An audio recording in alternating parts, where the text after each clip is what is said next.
I'm going to approach this thing with lots and lots of trace paper, step by step. Okay? So I'm going to pick one of these lines as like the bottom and then work my way up from there. So I think what I'm going to do is start with this one.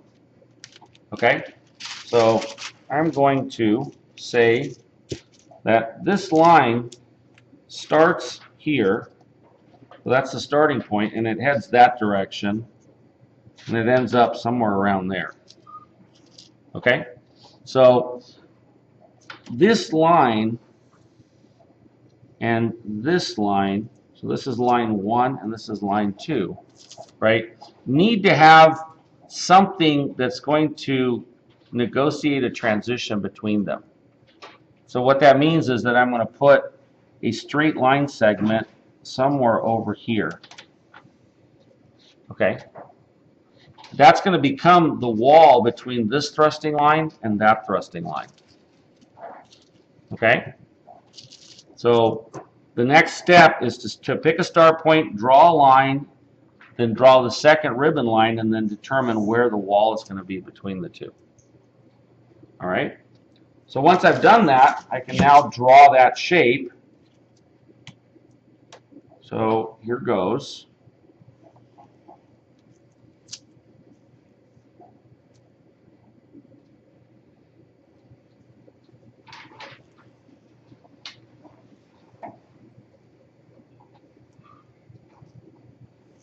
Okay, let me ask you guys some questions about this thing.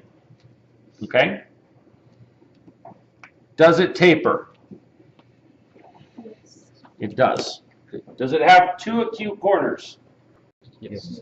Does it have two obtuse corners? Yes. Does it have an elongated proportion that's not 1-to-1?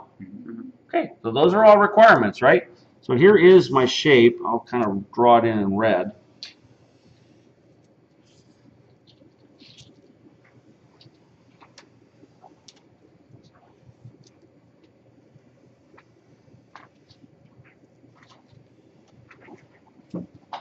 Okay, good so far? How many minutes are we at? 3. Okay, so now that's line 1. That's the shape for line 1. Now I've got line 2. So here goes line 2. And you'll use a lot of trace paper if you use this method. You will. Here it is. What I'm going to do is I'm going to lightly draw the first one in so that I have it. Very lightly.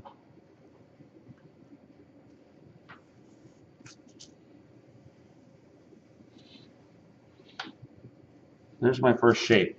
This is one of my walls, so I'm going to kind of designate it as a wall. See how I thickened it? All right. So now I have my next two lines. There's line 2 and 3. Right? So I'm going to go ahead and draw line 2, and then I'm going to draw line 3. And actually, I think I'm going to use a different line type for it. So remember how we did this? We kind of negotiated those two angles and put one to stop it. So if imagine that these two things were like something that we were trying to stop, wouldn't you put it at about that angle? You wouldn't put it at that angle, would you? Because this one would just glance off of it. And if you put it at that angle, that one would just glance off of it. So you got to kind of put it to where it's blocking the two. So I'm going to say that my next line is going to be somewhere about there. Okay?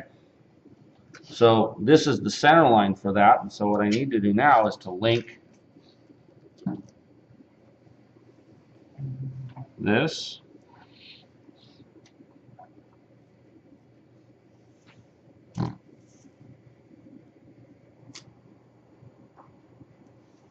up like that. And what I'll do is I'll use the red to highlight that color.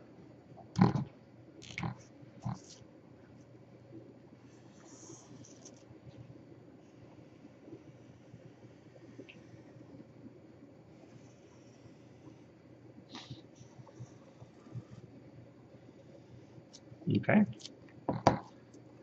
That is line 2. Right? Now go on to line 3. Line 3 is coming over to here. It starts there and comes this way. So next sheet of paper. Marcel, you gonna make it? Almost.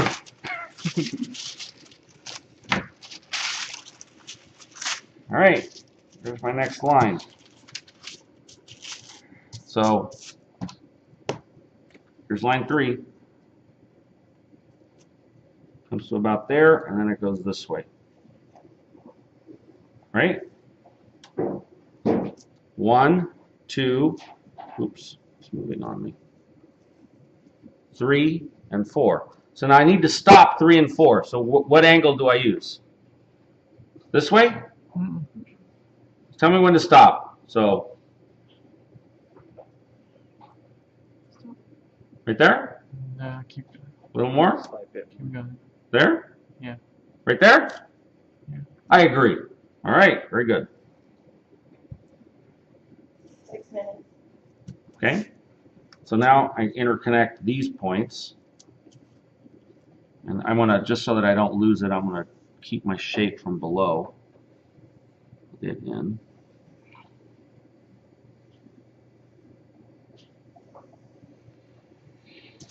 All right, so here goes. Connect that, and this together.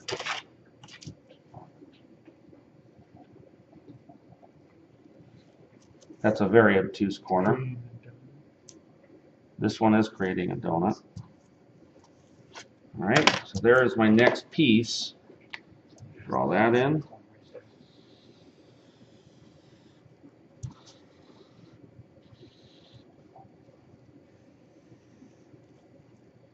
And then it just continues in that fashion. There'll be another line that stops these two out here, and those will connect to that, and then there'll be finally one that comes over there, and it created this sort of spiraling form.